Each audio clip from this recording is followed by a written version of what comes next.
Hi, I'm Dr. Franklin Ruehl, host of Mysteries from Beyond the Other Dominion, asking the question, can hurricanes be prevented? Now, roll tape.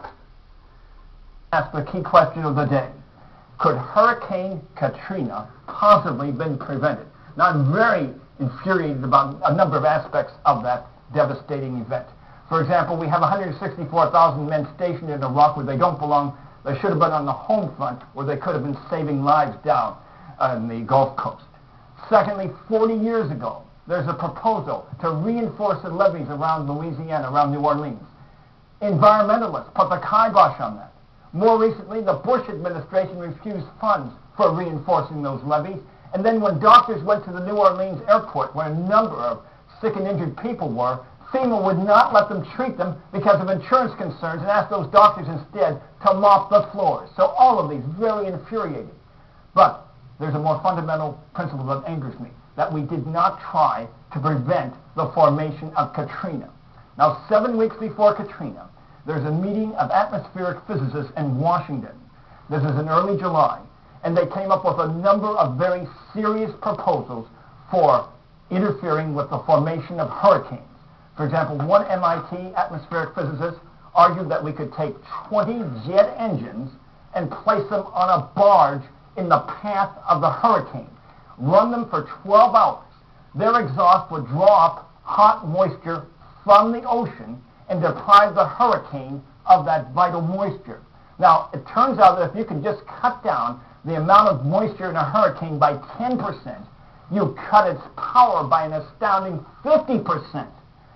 And he pointed out that these jet engines could be secured from mothballed jet planes that are now stationed in Arizona and New Mexico.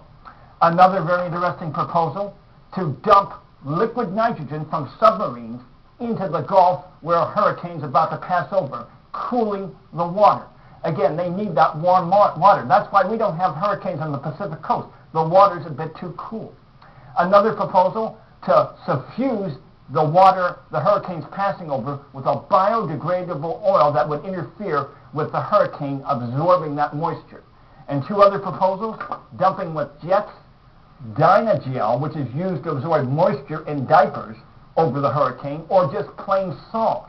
Now, how much would these various proposals cost? We don't know, but let's go way out and say $10 to $50 million each. May I point out that Katrina's cost is $200 billion in terms of property loss and an untold cost for 1,000 or so people who've been died, priceless lives that can never be recovered. And your ordinary run-of-the-mill hurricane usually costs hundreds of millions of dollars in damage and takes a few lives, again, which are priceless. So $10 to $50 million, if that would be the cost, certainly worth it. It might take more than one of these stratagems working in tandem, one on the ocean and one in the sky. We have to try. We have the technology. We've had the technology for 50 years to interfere with hurricane formation and have done nothing. We have not exploited this hurricane technology.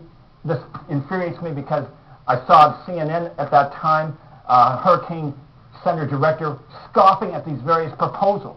The same type of knuckleheaded person who can't think out of the box, who would allow an asteroid to slam into our planet and destroy all civilization without even trying to deter it, trying to deflect it. We have a technology here we should be utilizing.